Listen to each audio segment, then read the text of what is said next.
Welcome to an amazing afternoon safari, and look what we found, some giraffe.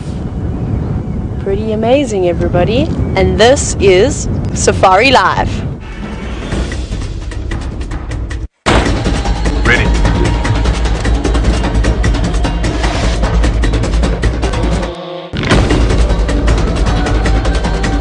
Standing by.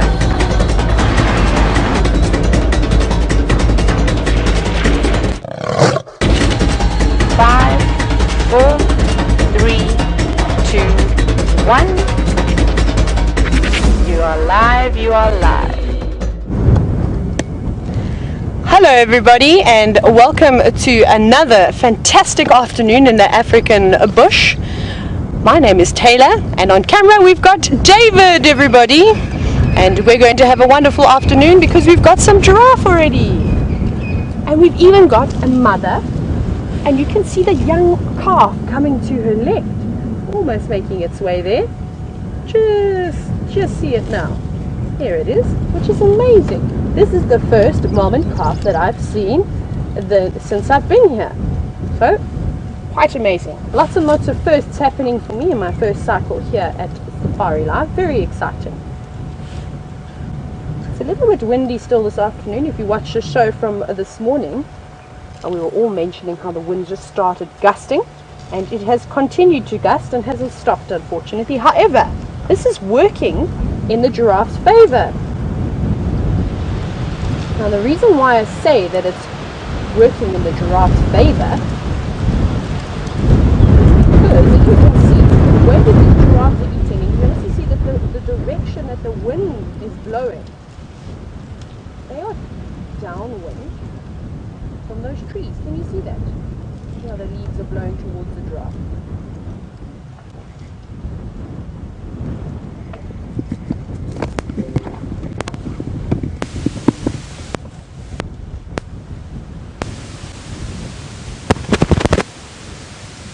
Right, sorry everybody, a little bit of a technical difficulty there, but I'm back and I'm working again. So as I was saying, it's quite amazing how the giraffe have figured this out, and I need to commend the scientists that have worked out this little theory that I'm about to tell you. Now, a lot of the trees that the giraffe feed on, and also at this time of the year we've been chatting about the tannin levels in the different plants. Now, something that I find pretty unbelievable, I think is the only way to describe it, is that the giraffe have worked out if a tree that they are feeding on has a tannin in the form of a pheromone that is released when it is being browsed upon, when it is being attacked, that tree will start producing those pheromones from the roots and then eventually being released via the leaves. And those... Okay, everyone. Let me quickly reposition of the giraffe, and let's go over to say hello to Jamie so long, and then I'll carry on telling you about what's going on with these giraffes. Good afternoon and welcome to the Sunrise Safari. My name is Jamie. The gentleman sitting behind me is Liam, and the gentleman that we're following over there, his name is Herbert. And boy, do we have some exciting news for you. Herbert is currently leading us to where he spent the whole day tracking down Karula and her cubs with Fanuti, who is one of the wonderful Djuma trackers. And they found the Queen of Djuma and the cubs, finally. They have returned to us once again after an extended absence.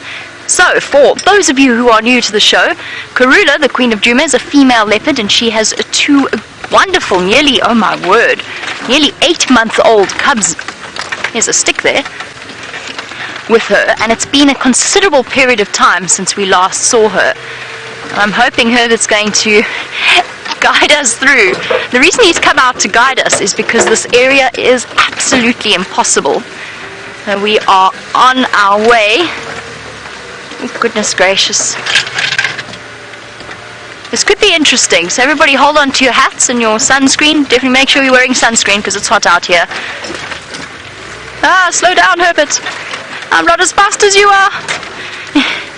Now Tayla wants to just get hold of me. Hold on, I'll switch her to open so you can hear what she's saying.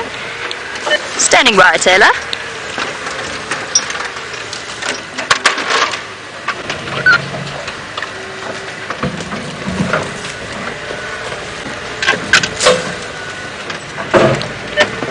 Tayla, go ahead.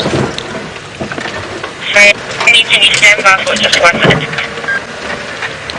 Copy.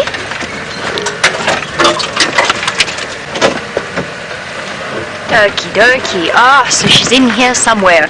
Not too far away from where we had Kula and Sindile on a kill a couple of months ago. Oh, goodness gracious. Let's go this way. Are we going to get a flat tire? Maybe. Is it worth it? Maybe. See, to me, what does Herbert know about that side that I don't? Because I feel like that's a better way to go. You're holding on there, Bia. Excited to see a leopard. Is this your first leopard since you've been back from leave? First one in ages. Oh, we definitely have to get you, Karula. Oh, goodness. Okay, so she's in this really, really steep drainage. I'm not sure what our view is going to be like, but it's going to be, oh, totally worth it.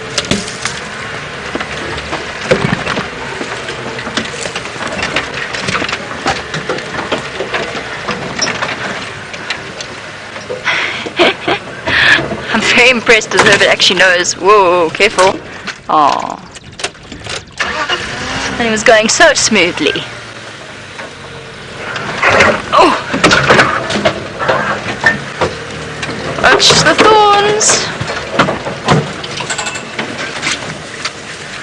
And around again. And back through again. So, for our newer viewers that are a little bit concerned about the... Here we go. About the trees that we're driving over, we're very, very careful about the tree species that we pick.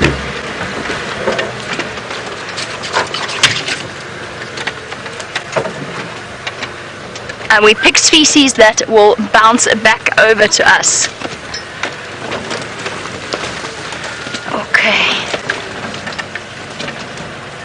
Okay, which way did Herbie go? Sorry everybody, if I'm not looking back at you, it's just because I'm concentrating on getting round and through here, and apparently there's some problems with Tayla and her, not problems with Tayla, just to clarify, she's wonderful. No, I meant problems with Tayla's audio. I've lost him. Herbie moves fast. It's okay, I've got his tracks in front of me. And I know roughly where I'm going because he described it to me. I imagine on this blisteringly hot afternoon, Karula and her cubs are going to be in the shade. Personally, I'm really hoping that they've got a kill there. Perhaps we'll enjoy some sightings with her over the next few days even. It just feels so long since we last got to see her.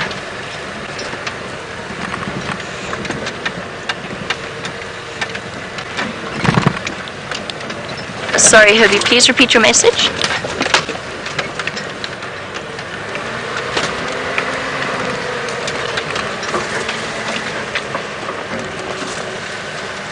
Okay, what do you think, Viam? Can we get through here? I think so. It's going to smack you, though. I'd rather it didn't. Got it? Cool. I thought I was being clever coming this way. I don't think I was.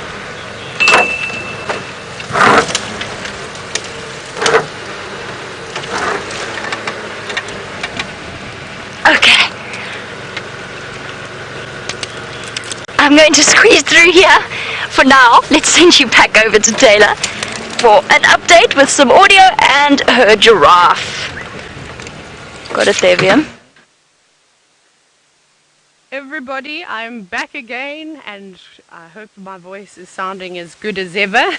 Sorry about the technical difficulty a little bit earlier, but we are fixed and we are ready to carry on. Now, before I was interrupted by my microphone troubles, I was telling you about the giraffe feeding habits and how they love to plants that have got high tannin levels.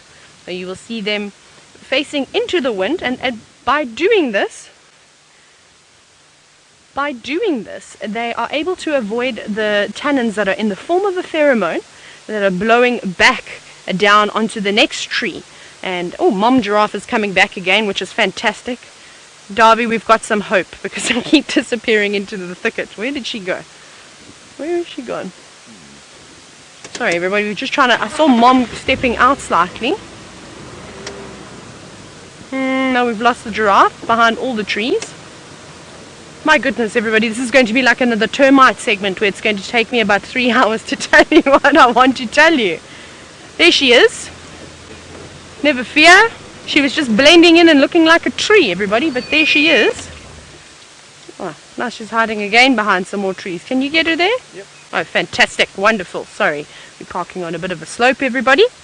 Now, as I was very quickly trying to say, I'm going to try and get this out as quick as possible before I have any more interruptions this afternoon, is that when those chemicals, those pheromones are blown onto another tree, they start to tell the other trees, I'm being attacked. You know, defenses, get ready. That's exactly what they're saying, but I don't know if they have voices. That's the voice that comes to my mind. And that tree becomes, and it starts to taste bitter, which is what a tannin does to a plant. And the giraffe have figured out if they feed into the wind, they avoid that pheromone being blown on tree to tree. So fantastic, isn't it? Pretty amazing. And now they're disappearing into the thickness, everybody. That was a very short... Oh, is she going to pop out? Come on, giraffe. Oh, no. Come on. I'm so sorry, everybody. The giraffe seem to have left us, but we will find some more giraffe, however. That'll be one of our goals. And I know what else we have to do today is we've got to go to the Wahlberg's Eagle's Nest, and I'd like to try and find that herd of elephants that we had earlier today as well. They were quite beautiful, and it turned out to be a much bigger herd than I originally thought. Now, the direction that they were going in was towards Twin Dams, the watering hole itself. Now, possibly with this warm weather that we've got, maybe they're going to go and have a bit of a splish and a splash. So, let's start making our way around there towards Twin Dams and see if we can find those elephants that we had earlier this morning.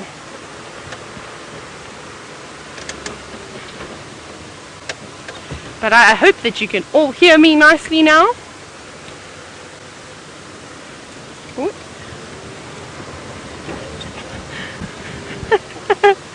Sorry everyone. So we've got a little bit of a way to go. We're going to pass another watering hole as well. We're going to go past Leopard at some point too, probably before we get to Twin Dams, just to see if those elephants also didn't maybe do a little turn around and a loop around, because Leopard has got water in at the moment, a seasonal pan, so we don't pump any water into that. There's a good little halfway mark for the elephants or any animal really to come through and have a little drink. Ooh. These roads seem to have got bumpier and bumpier every day. Now that's probably from all the water that was deposited on the roads, and with us driving through, splashing out some mud, almost how a mud wallow is formed. We won't go too far.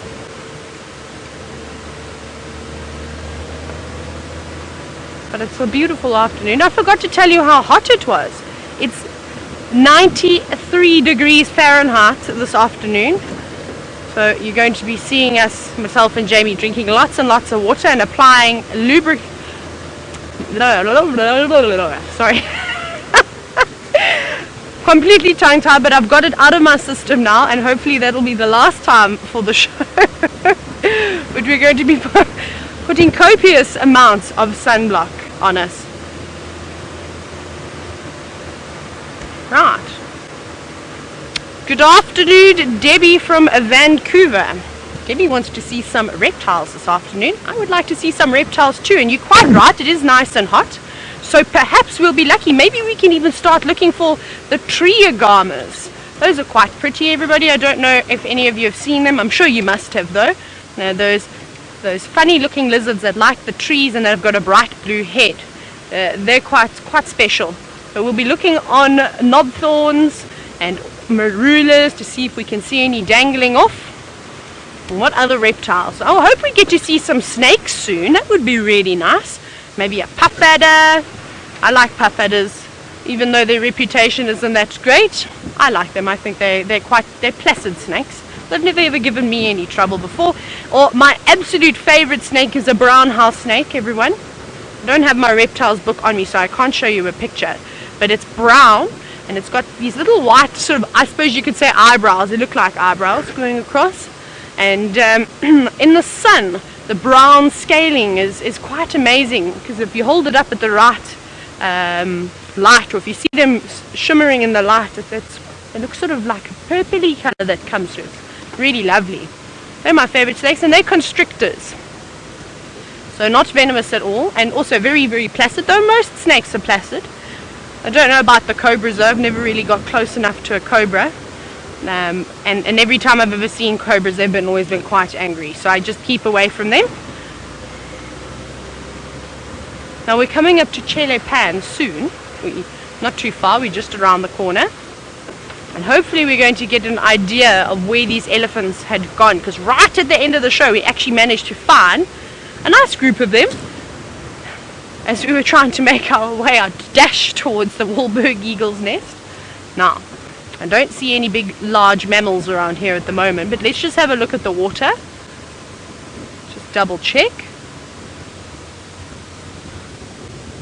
Find a nice little spot here. It's a lovely pan, this.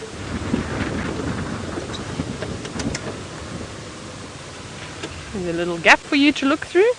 Very nice little natural pan. Only thing we've got at the moment is a starling bouncing on the edge of the tree. The Burchell starling doing a handstand. Did you see that? That's a very acrobatic Burchell starling. What has it got there? Is it fruit? A jackalberry fruit. It's a funny looking jackalberry. It's got no leaves on it, everybody.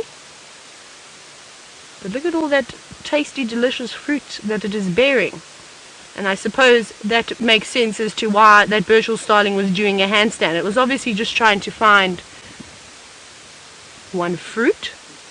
Two starlings now. Or maybe we're going to see a doubles competition or something. Oh, look at that. I don't think it's doing the handstands on purpose, everyone. I think it's the wind taking the tail feathers and blowing it almost upside down. There we go. Now you can see how windy it is that even the birds are struggling today. So my hair is going to blow everywhere, and I suspect that Darby's going to have to catch my hat a few times today too. Otherwise I just need to make it very tight. David says he's got it. Beautiful birds. Such character. And I've mentioned this before, but my favorite starling is the Cape Glossy starling with a bright orange eye. I love that one. Oh, the Burchells are nice too. I just don't think they have as much character. But perhaps I need to get to know them a little bit better. And you see, now I'm not a fan of when the birds do this, and I'll tell you why. It's because when I want to eat a jackalberry, the only jackalberries I can find are ones with little holes in them, courtesy of the birds. And then all the insects and things have gone inside, and they're not particularly tasty, well, not according to me. So eat the whole thing, and don't leave the half-eaten fruit for me. But they don't look very ripe yet. They go nice and yellow when they're ripe.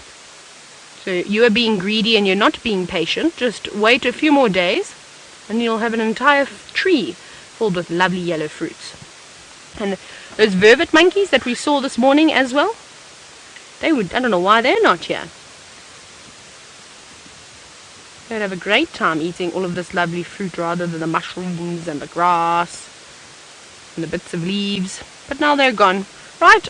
Everyone, let's carry on for our search for the elephants. I'm looking straight into the sun, just blinding myself slightly. And we're going to carry on along Twin Dams Road, though. We're going to sort of head back south and see if we can find the rest of the clan. Ooh. So I know Jamie is trying to follow up on Karula. Very exciting. I hope that she is successful in her mission. It would be nice to see a spotted cat. And I'd like to try and also find some hyenas tonight. I've only seen two, I think I've said. Yeah, only two, very briefly. That would be nice. We see their footprints everywhere, and they come and harass us in the evenings at the DRC. But we never see them out on drive anymore. Oh, here we go. We've got Mr. Impala. Hello, Mr. Impala. walking in the distance, all on his lonesome. Now, we're coming into one of the ruts. It should start around October, November. Probably more, maybe halfway through October. And this is probably why we're just seeing this Impala on his own, because we've been seeing large bachelor herds over the last 2-3 months, and they've all joined up to regain their strength to eat and get fit again. And now that we're coming into the false rut, everybody's going to start marking territories again. And now he's gone. But okay, he doesn't want to be seen. I don't blame him. He's very vulnerable all on his own. He's had his mates to help him out, and okay, Bob, it's your turn, you keep watch tonight. But now he's got to do all of those things again, so he's going to lose condition very quickly. And that's a good spot actually. He had lovely chele pan. Ooh, a little bit bumpy here. But he has chele pan, he's got good grazing, good shelter, he's got a bit of everything. Come on, elephants.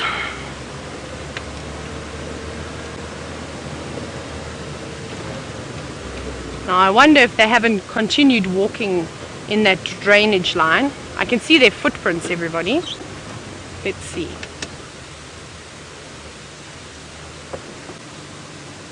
Can you see their footprints in the sand? Yep. There we go. You can just have a quick look at the footprints. So the elephants have gone south, and while I continue on my search for the elephants, Jamie's found a spotted cat, everyone. Look who we found. Well, I say we. Look who Herbert found for us. The wonderful Queen Karula. Very much in probably one of the most difficult spots we have ever found her, if you'll excuse the pun. She's killed a bushbuck and she's dragged it right into this incredibly dense area. I can't get any closer. This is as good a view as I can get. I'm trying to get in. We've tried, I think Liam and I have tried each and every single possible angle. Now it is an area, remember how I spoke about how we're very careful about the trees that we drive over?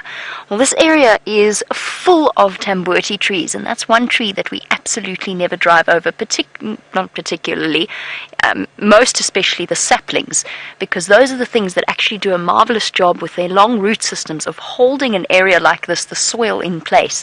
So they're very, very crucial to the part of this ecosystem. And so as a result, we can't drive over them at all. So I can't, well, I mean, not that I could drive through any of this. It is next to impenetrable. Absolutely cannot get through. Her kill is just out of view from where we are now. It's down there. It's hidden in that little gully. And most of it has been eaten, which is a pity, but there's still plenty on it.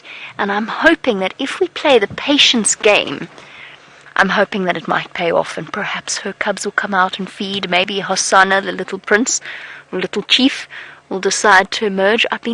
It's surprisingly difficult to spot a leopard, even when they're right on top of you, especially the little cubs, and especially in a thick area like this. I'm just wondering if I haven't missed one of them somewhere, but I don't think so. I've only got Karula. Her cubs must be resting in the shade somewhere else, possibly right in front of me, for all I know. And that is pretty much that. That's pretty much all we can do in terms of trying to get a view. And if she lies down,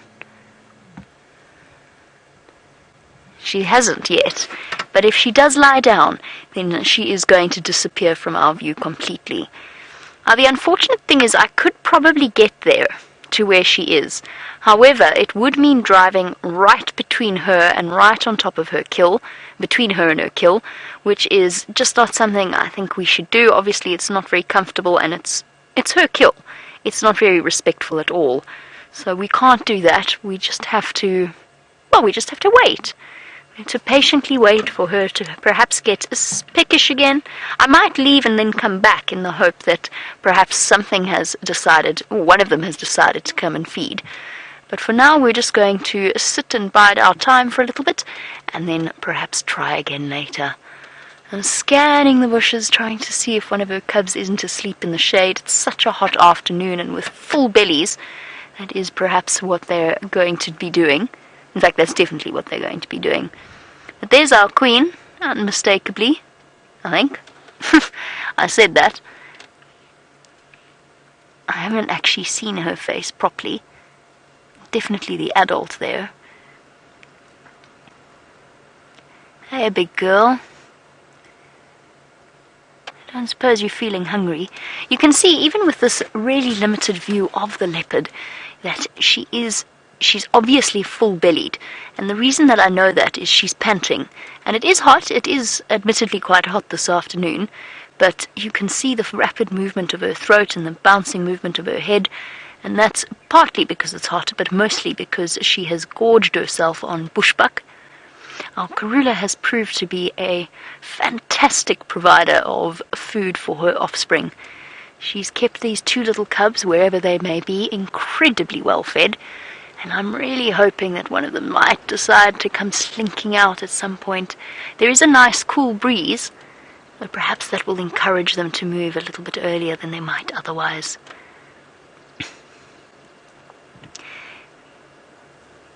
Jennifer, with absolute pleasure, I will say thank you to Herbie for finding you the leopards. I have already said thank you to him multiple times. I said thank you to him in Shangaan, and Herbie's been teaching me Shangaan, so he responded by telling me to say thank you very much, not just thank you. So certainly a lesson there from Herbert. But I will tell him that you all say thank you. He has proved to be unbelievably successful when it comes to tracking down Karula and her cubs, and he loves it.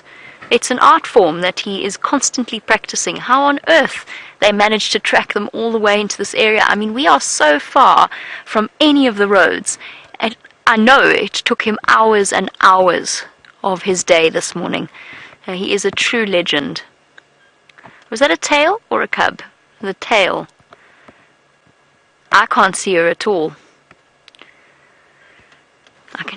From my angle, I can't see her. I don't think. I can hear Taxon on his way. Tax is arriving with a host of very, very excited guests. I wonder if that's... I don't know what I'm looking at. Actually, I think I'm looking at her.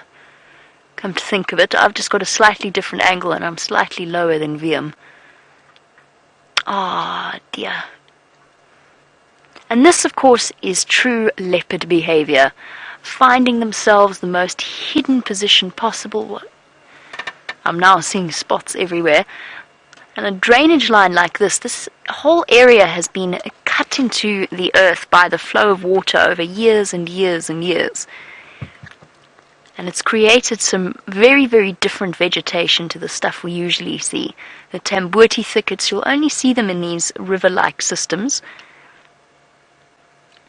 in this particular area. And this is the perfect hiding place for a leopard. Right, what can we...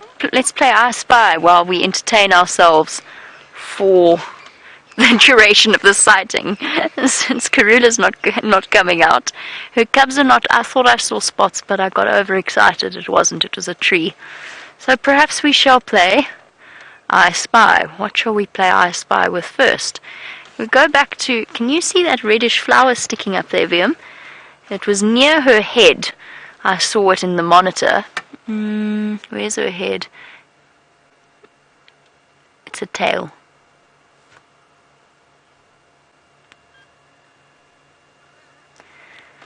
She's flicking her tail. That's quite a good... I mean, it's probably because of the flies, but at least it gives us something to look at.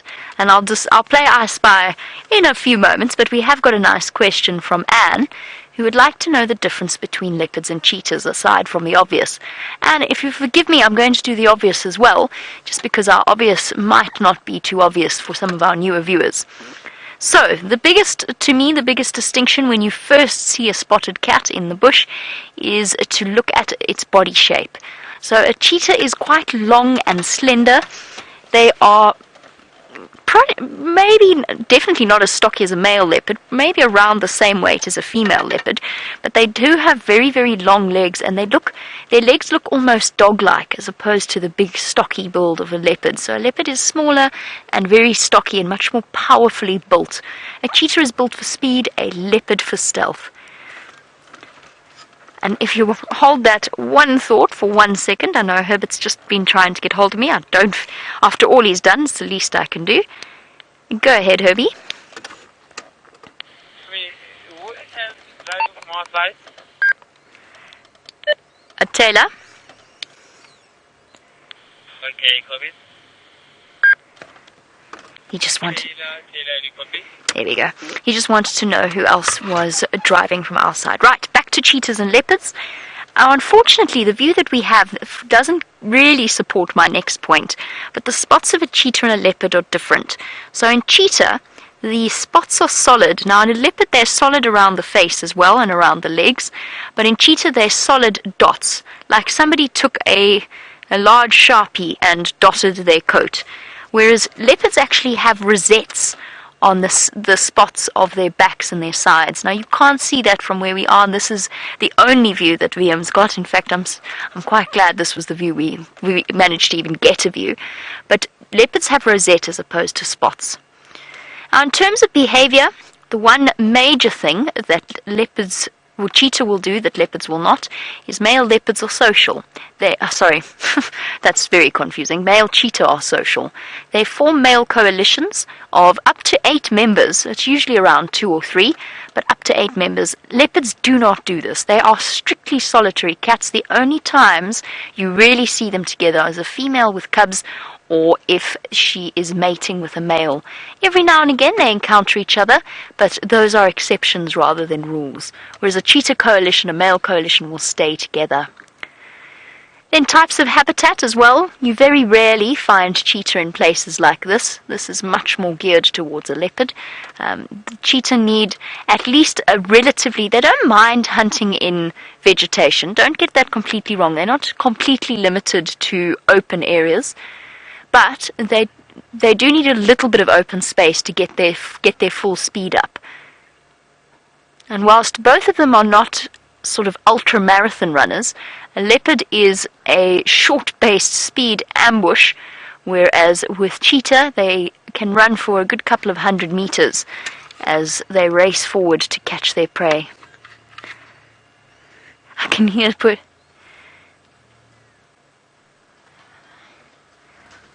poor Tax on his way. I'm going to be getting hold of him in the Game Drive channel in a moment. There we go, I can see him coming through. I want to talk on the Game Drive channel, but unfortunately it is occupied right now.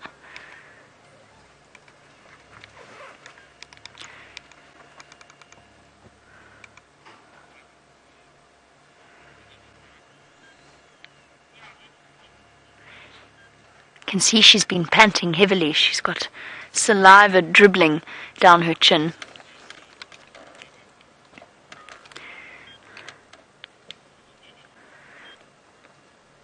Tax. Tax,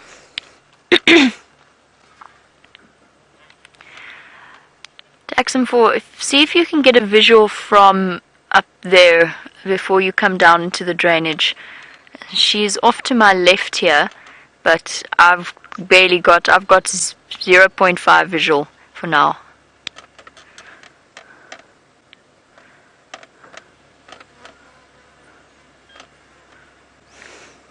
Sorry, I'm just helping Tax out. Shame. After all that, he's had to drive all the way off road, and just imagine, I mean, we just have to watch out for the camera, VM, and the antenna. Poor Tax has to watch out for guests' heads as well, and they might be less inclined towards grabbing a stick than perhaps VM is. Here we go. Hello, girl. Thank you for that. So in terms of cheetahs and leopards, since she has presented us with this lovely shot of her head, and you'll notice that she's got quite a stocky, broad head. The jaws of a cheetah are not quite as powerful. You can try them I can't even see her from where I am, only the camera can. But you can try. You can see if maybe you can squeeze around where the bumper is in the shkoba.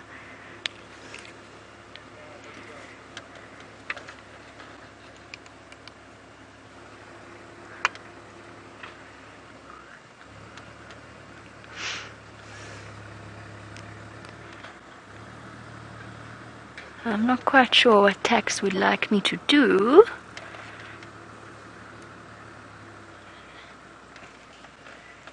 There she is. She's got her head up. I wonder if she's thinking about making her way towards that carcass. I wonder where her cubs are as well. Are they lying somewhere just there with Mom? Now Thomas, there's the wow in the forehead. Thomas, you wanted to know if her cubs are out of danger yet, or if there's anything that's a threat to them. They're almost out of danger. Well, no leopard is ever, no wild animal is truly out of danger. But they are certainly making huge strides to reaching independence and to reaching... So basically, the leopard's first year of life is their most dangerous. Sorry, there was a fruit chaffer between my toes. I just had to concentrate on getting it out. The most dangerous life for a leopard cub is... Oh, hold on. Why are those go-away birds calling? Have they seen the cubs somewhere? Or are they just calling for the sake of it?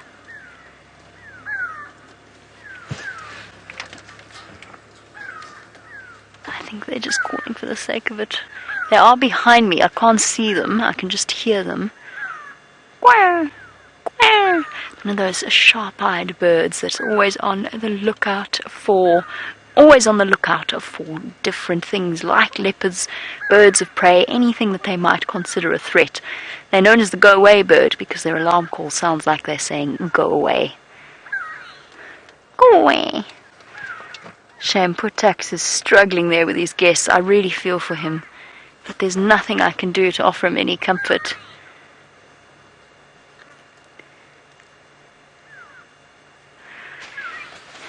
Whee!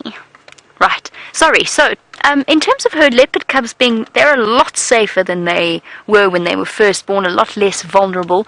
They've perfected their tree climbing skills. At this age, hyenas and wild dogs, which would have been a big threat to them when they were much younger and slower, with slower reflexes, are now barely a threat, unless they really make a mistake or really aren't paying attention. Chances are they'll be able to shoot up a tree long before a leopard or a hyena or a wild dog would even think of getting to them.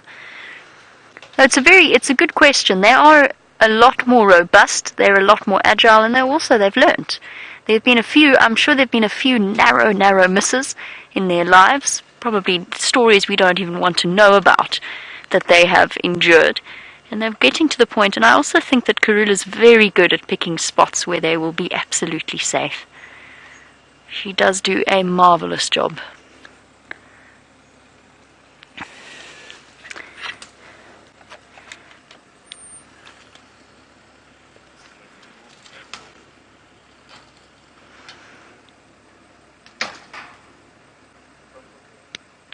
Have you got a visual there before?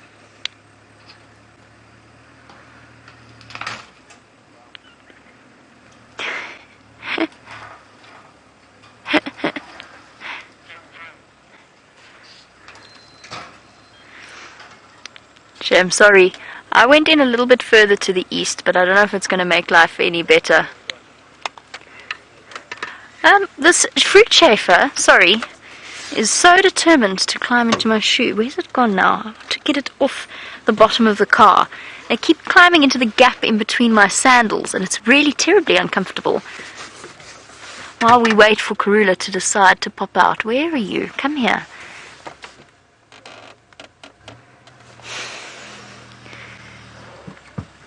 Thought it was a fruit chaffer. Here we go. That's what's been crawling in my shoe the whole time. It's decided to play dead now that I've grabbed it. Oh, there it goes.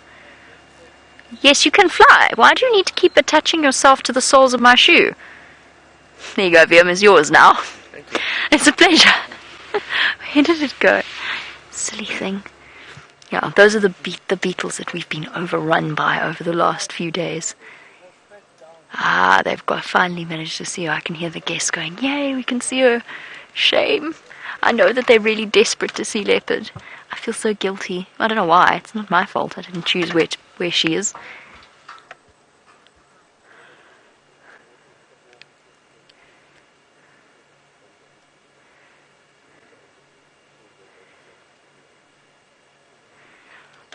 A lovely message. coming through from Gracie. Gracie, thank you so much for telling me, because if you hadn't, I would never have known. And Gracie is 9 years old and would like me to say happy birthday to Nurse Angie, who is very, very special to Gracie, and Gracie's very pleased that this very special cat, the very special Queen of Djuma, decided to come and visit Nurse Angie for her birthday. So happy birthday, Angie, and thank you for all of the wonderful things that you do. You are very much appreciated. I hope that you do have a truly wonderful day, and I'm glad that you could share it with a sighting, or we could share a sighting of Karula for your birthday. I hope you're having a really very special day. Yes! Yes, yes, yes. Come this way, girl. Awesome. There we go. And she's up. And she's down again.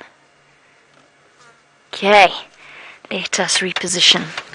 Go and watch her munch away on the bushbuck kill.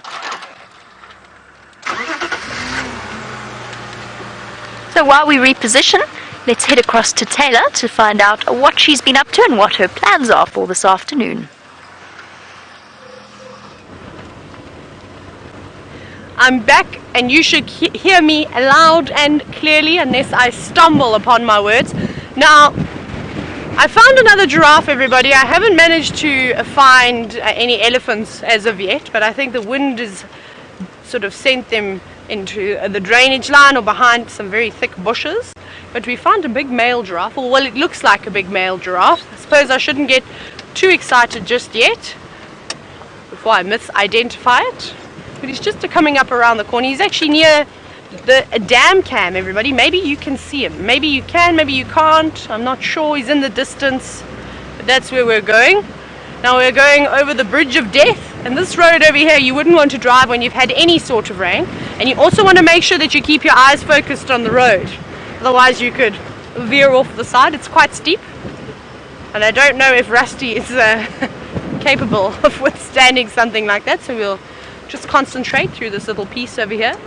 Now we've got to find that tall creature. Oh, very bumpy, everyone. But we're getting there slowly. We're not far now.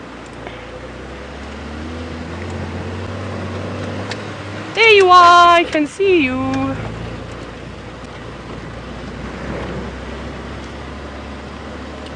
Don't think you can see him yet. He looks very much like a tree. There's the Impala that's just jumped across the way. Another Impala. Bye-bye.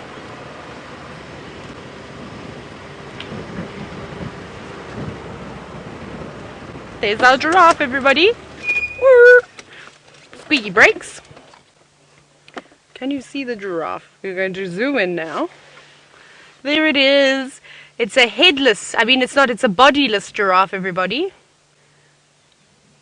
One of those mechanical ones. Oh, I think he heard me say that. No, I'm just joking. You have got 4 legs. It's quite a funny shot. And I think I've said this before, but I'm going to repeat it because it's one of my favorite things in the whole wide world. And that's the translation of the Shangaan or Zulu word for giraffe, which is Dlamiti.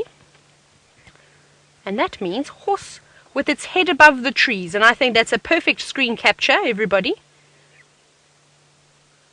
And he's munching away. He doesn't look like he's doing too much feeding. He seems to be ruminating currently. Wonderful.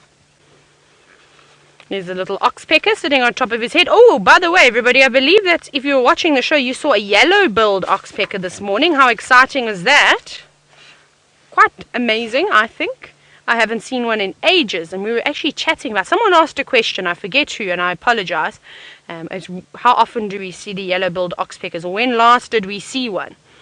So that was very nice to see on that buffalo. However, these are just plain old red-billed oxpeckers. Now, when I was in the Eastern Cape, and obviously I can only talk about my past because of the places that I've been, the places that I've worked, to see a red-billed oxpecker, we were oh so excited. It was Christmas for us. Unfortunately, they were eradicated in that area from a pesticide that they were using. But they managed to reintroduce them, but it took about 8 years before we started seeing them again. But it was nice that they managed to bring the populations back. They actually got the populations from the Kruger National Park area. right on our doorstep, everybody. Remember, this is a live safari. Now we're seeing this big male standing here all on his lonesome. And I know Kathy would like to know this afternoon, are giraffe always on their own? Typically, you will see bulls roaming by themselves unless they've perhaps found a herd. And sorry if I'm going to sneeze, it's coming on. Shoo! Excuse me, and thank you for saying bless you, everybody. Sorry, apologies, everybody. But when nature calls for a sneeze, you can't hold the sneezes in. It's not good for you. So sorry, Kathy. Now, something quite special about a giraffe social structures. It's a very poor social structure. They call it temporary associations. And that typically means that there's no permanent bonding between the different members that you could see in a herd. So it's a very loose herd. One day there may be 10 together, the next day they could all go on their separate ways. It's quite common though to see occasionally see females together with their calves. But normally we just see one or two scattered out. We did see a few heads this morning in the far distance. We saw about 5 or 6 heads, so that was quite nice. And maybe they've come through. There seems to be a lot of giraffe around. We already saw mom and calf earlier today. And now we've got a male. So maybe we'll get a group. Maybe we'll get a herd of giraffe as well this afternoon. I think he swallowed. There we go. You just saw that ball of cud being regurgitated into his mouth. And now he's going to carry on chewing. I wonder if he's perhaps going to go for a drink a little bit later. So it'll be a good idea to keep an eye out on the dam cam and let us know if he does go towards the water. So we can come around and have 2 views. A bum view and hopefully a frontal view too. Right, everybody, I'm going to see what else I can find. Maybe those elephants. But I believe Karula's made an appearance again.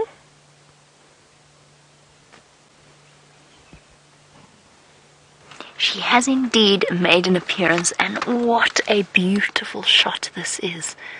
Hidden underneath what looks like an old fallen jackalberry, there you can see she has her bushbuck kill, and she has finally had a chance to tuck in. I'm really hoping once she's eaten a little bit more, perhaps she'll even call out the cubs, get them to come and join her. Either way, the prospects for this afternoon have definitely improved. And when she stood up, she wasn't nearly as full as I thought she was. I actually don't think she's had that much of a chance to feed. What we've noticed with Karula, and with a lot of female leopards, to be fair, is once they do catch something, they nibble it a little bit, and then immediately go and fetch their cubs and let their cubs feed. There's that generosity and selflessness that embodies most of the mammal mothers out here. So she's probably let her cubs tuck in first, and it's only now that she's actually really getting a chance to have a proper meal, because she didn't look that full. Now, I'm going to be speaking very, very softly, because some of the guests are right here, some of our viewers.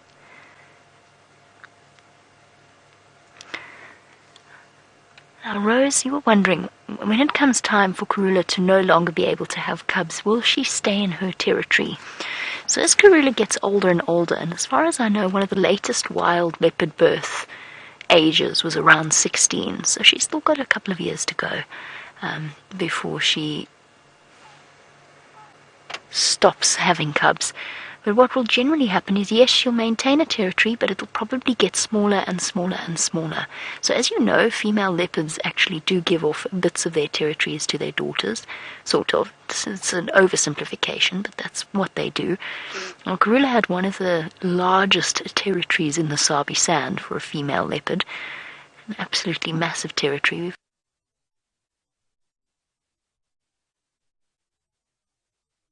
noticed, oh, look at that.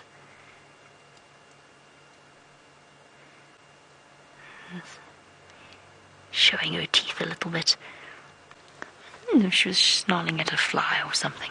Don't know what that was about.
hasn't had that massive amount to feed, or they've been in a tree, which has meant that there's only really space for one at a time.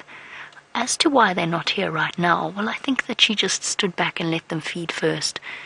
Maybe just in terms of space and getting into that area, it was just that little bit easier.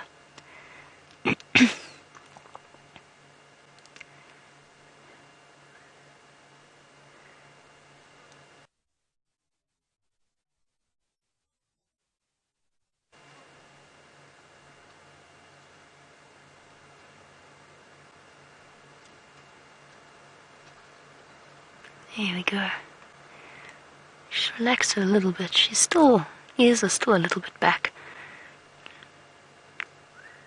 Glancing back at the vehicle every now and again. I wonder where her cubs are. It's interesting. One of those true Karula family moments where she chose to snarl at the vehicle and then moved the carcass closer to them. Just, I guess it was almost like she was saying, I'm coming here. Don't get in my way.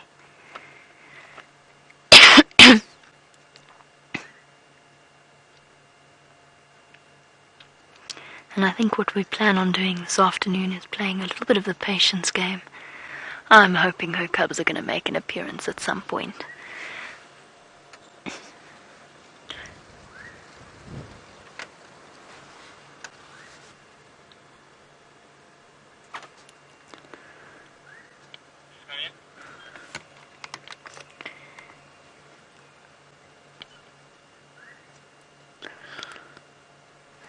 Now, Shamsun's been doing the same thing I've been doing, which is having a good look around, because Shamsun wants to know if there's a good tree for Karula to hoist her kill into. And the answer is, yeah, there's quite a few, actually. She'd probably pick one of these ones. This one looks to be like it might be one of the best, although it's still a little bit of a distance from where she is. But it's amazing the trees that the leopards choose to hoist their kills into. Sometimes they are ridiculously placed. They look like the most inappropriate tree they could have chosen, and right next to them there's a perfect marula tree or something similar. And then they've gone and chosen a skinny bush willow. So there's plenty of trees for her to put her carcass into. I think, though, to be honest, the place that she's in oh, excuse me.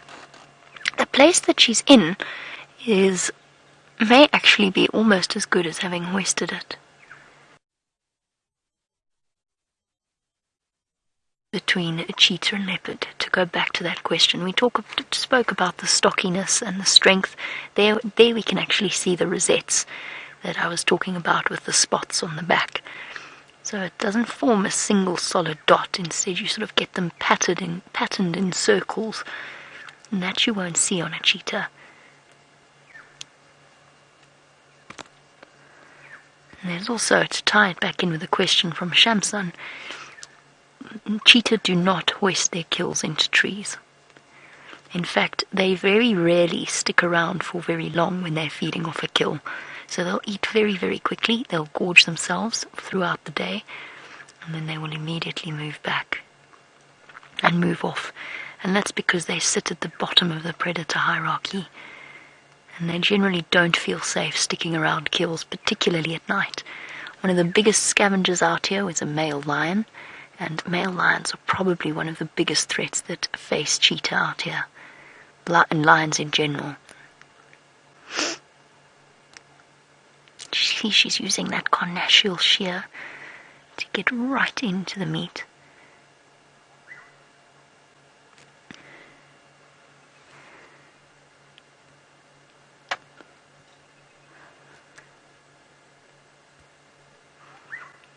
And as Karula gives one big gulp, let's head across to Tayla and something very large. Starting on male. So we've got some elephants. We finally managed to find them. We actually just stumbled across them. Their footprints were going up and down, north, south, east and west, and I couldn't really establish a direction. It seems that they were just feeding in circles this afternoon. However, we have found some. I'm not sure just yet if it's the same herd. The moment I can see 2 elephants, and then the others I think are in the thicket still. As you can see, they're enjoying walking through this thick bush. But perhaps we're going to be patient this afternoon and they're going to come out for us. Here comes he. This one seems to be coming towards us. It's a little bit far away though. You can definitely hear the others. Let me try and reverse. Should we try and reverse and get this little calf? Let's try that.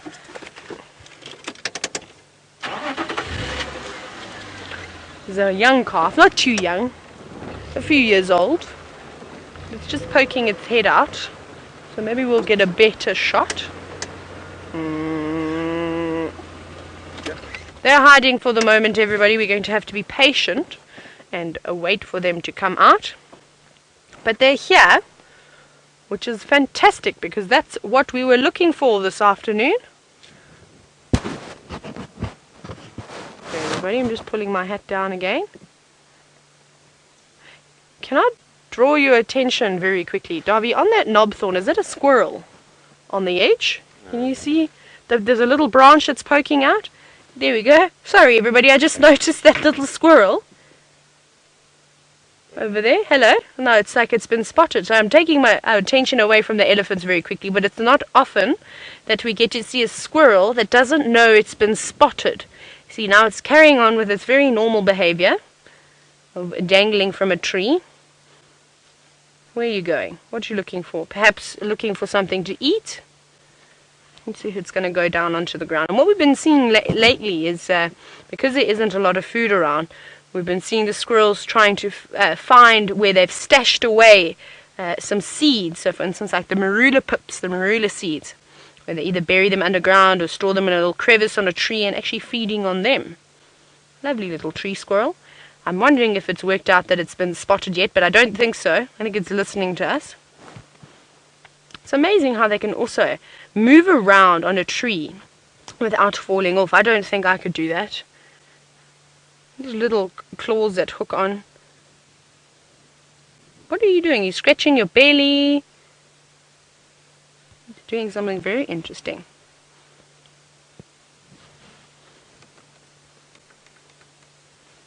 And it's gone now. Right, enough of the squirrel. Let's go back to our elephant who's coming out. There it is. Hello, little one. Just flapping the ears. You can see on its back, can you see all the sand that it's thrown on top of itself? Obviously been having a little bit of a dust bath. And there's also a few little puddles around here. So you may see them going and wallowing in a little pool of mud a bit later. That's what I'm hoping for as the sun goes down. Little one's eating all that nice green grass that's coming through. It's now nice and long. Look there. The perfect length for a little trunk to wrap around those lovely green grass shoots. Now remember everybody, we are live and you are welcome to have conversations with myself or Jamie or ask us questions. You can either hashtag Safari Live or send us questions at WildEarthTV. Now you can see that this elephant over here has definitely got a taste for the new green grass that's coming through and really not eating anything else. It's going for all the nice long bits that are growing underneath the trees, because I think the ones that are out in the open, the things like the Impala and all the other lovely creatures have already got to have sort of nipped them down, that they're a bit short for this elephant's trunk to wrap around. So very clever that it's thought, oh well, I'll just go for the grass under the trees where everybody else skips.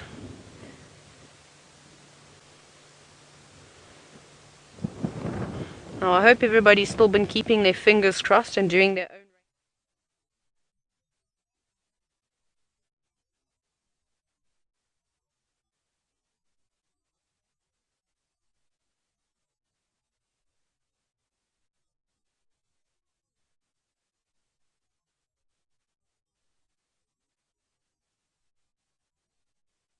And then we'll have the same issue that we had last year, where we had rain at this time. We had rain in September last year, and we didn't receive rain again until February.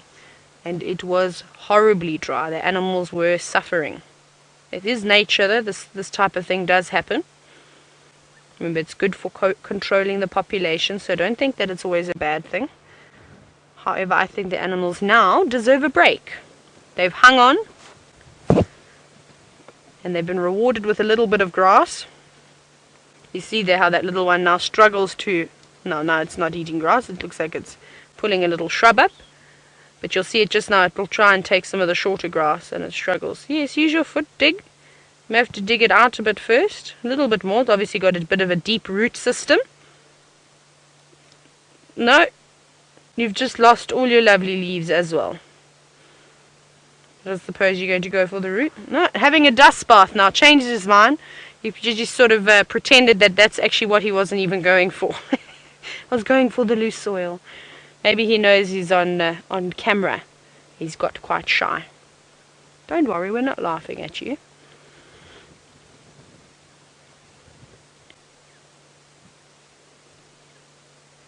Beautiful.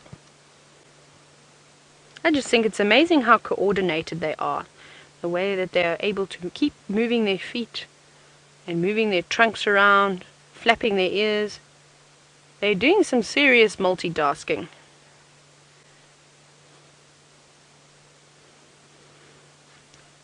I'm going to try and find the rest of this herd. Let's go back to Jamie and see how Karula the Queen is doing. You've timed that perfectly. She's calling for the cubs. And hopefully we'll get a chance to see where they've been hiding. They clearly are on this side of the drainage line. She's just gone bounding up the side of the wall. And off she goes in search of them. She's making those amazing choof choof choof sounds. And hopefully she's calling them to come and have some dinner. We just wait. We might lose settling and waiting for her to return. I don't think she's going to go too far away from that kill. And if she does, then we'll just somehow find a way across here. Although I have to be honest, I'm not sure there is one. What an awesome view. Don't disappear. Bring your cubs this way, girl.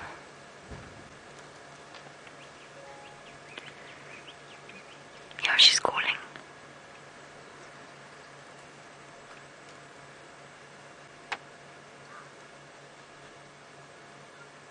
I can hear them.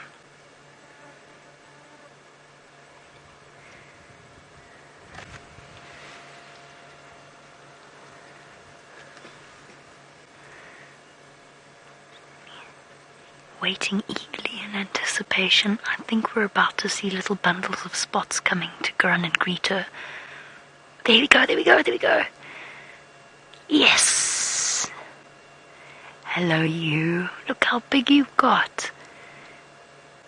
Hello, little boy. Look at you. You're starting to look like a real little male. This is Hosanna, isn't it?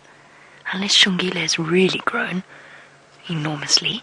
We're starting to see the difference between Shungile and Hosanna's size quite significantly. That massive dichotomy between males and females. Oh, look how big he is. I can't believe this. I bet you his feet are nearly the size of Karula's now. Where's your sister? Go fetch your sister. She's even snarling at him. So I think the bad mood is just a bad mood. Where's your sister? Now, of course, Shungila's at the age where she's going to start giving us heart attacks. Because female leopards just in general are more independent than the males are. Which means that they often disappear for slightly longer periods of time.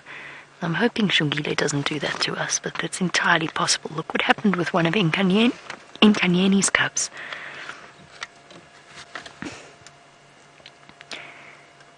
Looking across for his sister. Come on. Where is she? Where is she? Oh, this This is actually an amazing view. We don't often get to see them from this angle. Oh, Karula, you're so grumpy. She's even putting faces at her son. Ah, now he has got a very full belly.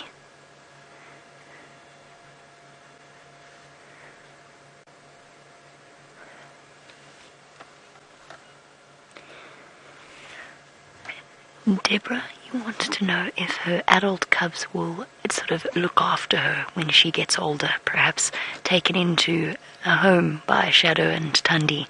And the answer is no, unfortunately not. Her cubs will not look after her. Whenever she sees her daughter, they spend their time growling at each other. Leopards are solitary, and once their cubs are gone, they're gone. They won't fight her. If she happens to encounter one of her sons or daughters, chances are they're going to avoid physical confrontation. They might even push up a bit into her territory, so Shadow's territory might get a bit larger perhaps, or Tundi's. But no, they won't look after her. There are rare cases where mothers have been seen feeding with their older daughters, with their grown-up daughters, but that's not a case of them being looked after. That's just a case of they happened to encounter each other and decided to tolerate each other rather than fight. So no, unfortunately her daughters or her sons will not be looking after her. Her legacy will live on with them instead. And bear in mind, of course, that her daughters and her sons have got a lot on their plate as well. They've got their own territories to defend, their own offspring to defend. One day little Hosanna here will be the lord of all he surveys. Not quite there just yet, though. I wonder where he's going to end up. Ah, this must be the sister approaching, I'm hoping. He looked up and so did Karula. I'm really hoping that she might be on her way.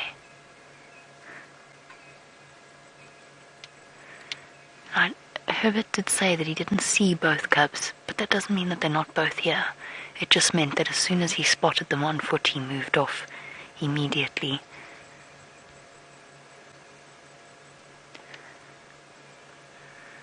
Oh, awesome. She doesn't seem too concerned.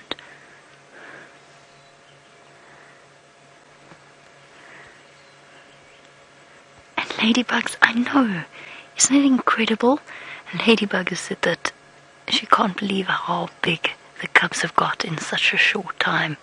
Doesn't it feel like just yesterday when we were looking at them and they were just the tiniest little fuzzballs in the world, and climbing up into the tree with Mom, they were absolutely minuscule before we even knew that there was one boy and one girl. It's amazing, and it's particularly amazing and impressive how fast the young males go.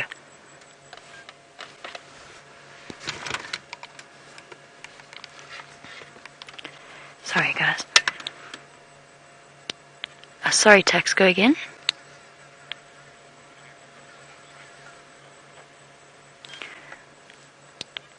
Yeah, I can still book out. I'll move for you.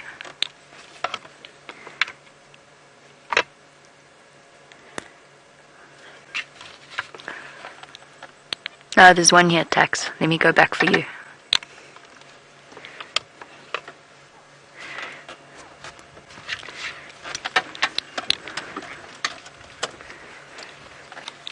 Go ahead, Mike. Sorry, guys, I've just got to...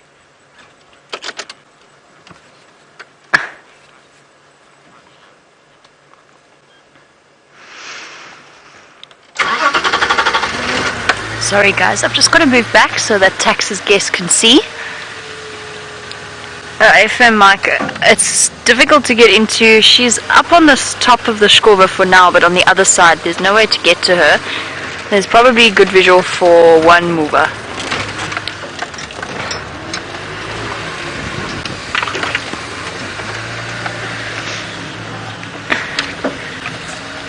That's affirmative, and Aubrey's on his way. If you want to make your way in, I'm happy to pull out. Okay, we should sort of be able to see him.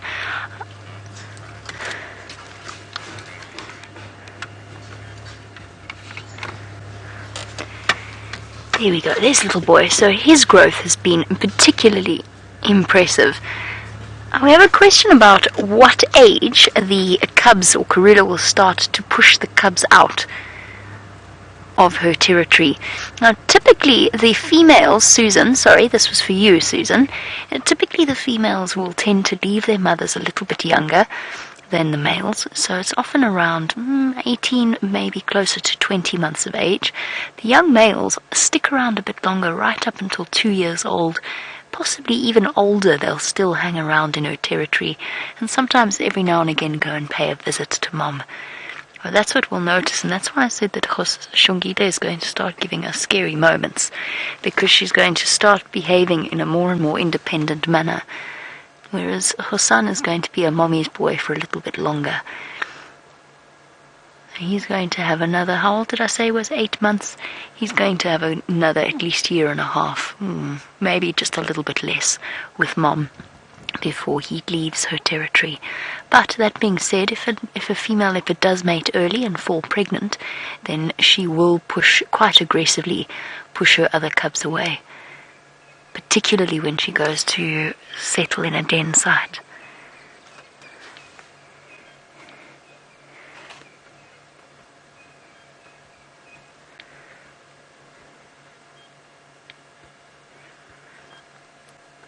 Hey, little one.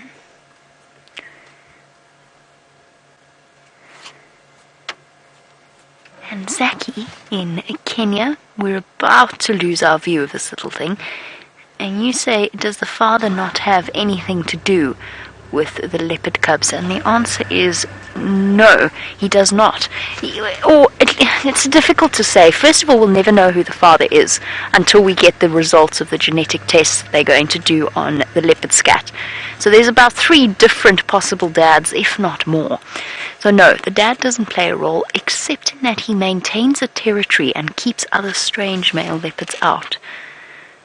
I'm going to go back to where I was. I think he's feeding. How's our back left tire doing, Liam? Still there. Still there. That's good. That's a good start. Standing by.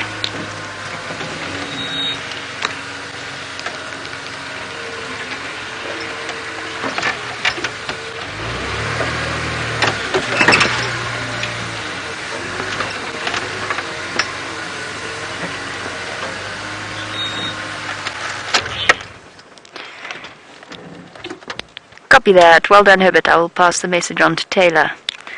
So, Herbert is trying to call Tayla to tell her that he has found the lions. Now, I know that she was a little bit busy earlier, but hopefully we'll have the prospect of leopards and lions.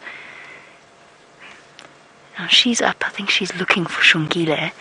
He's gone down into the drainage line itself to feed. Where's the little girl? It feels like such a long time we've had a proper sighting with both of them together. Last time I saw them, they were disappearing because they'd seen or heard some baboons, and Karula was racing away. Where's your little girl? Ah, she's going to come back down.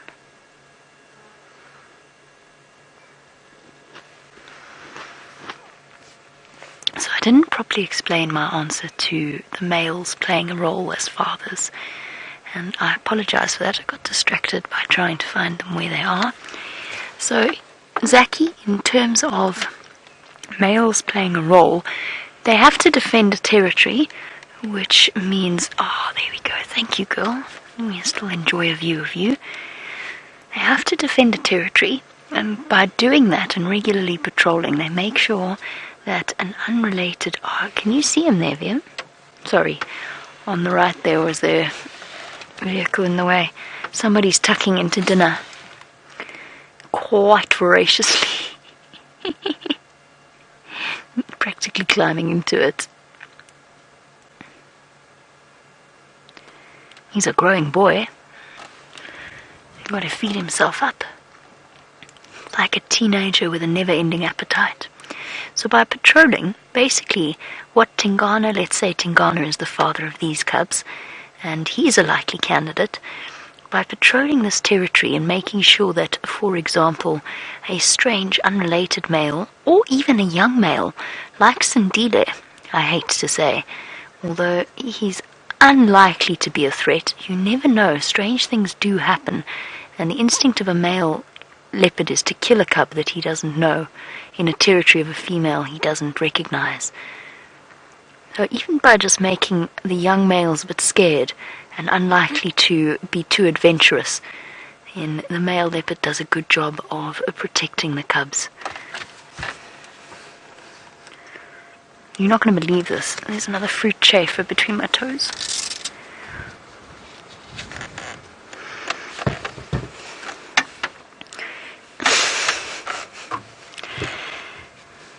Now, Shamsun, we've been watching and talking about the difference between cheetah, leopard, and I suppose in a way lion. And your question is a very, very good one, which is, are there advantages or disadvantages to being solitary or social? Why have some cats evolved to be social as opposed to solitary? Now, one of the big reasons that the cats have evolved to be social, or that lions have evolved to be social, is thought to be the fact that they were in competitions with humans, or in competition in an evolutionary sense with humans as the other apex predator, and that the advantage was provided by advantage of numbers. And that's one of the other reasons why it's thought that they overheat so quickly. It's something that's evolved alongside of the competition with humans to make us dominant during the day and lions dominant at night. So each and every social structure has its own advantages. Leopards are much better at being secretive and quiet. They're much smaller, but that means that they stay a lot more subtle and a lot more secret. But you have to admit, I mean, from what we saw, there's trade-offs. One is, if you're a social cat, you have to share your meal. If you're a social cat, you might have to share mating opportunities. But you've got babysitters, and you've got lots of team members to help you bring down something like a buffalo, which of course would be beyond the reach of Karula. The largest thing she might bring down is a small kudu, which would feed her for 3 days, because she doesn't have to share it, but she doesn't have any help. Male cheetah have evolved to be social creatures,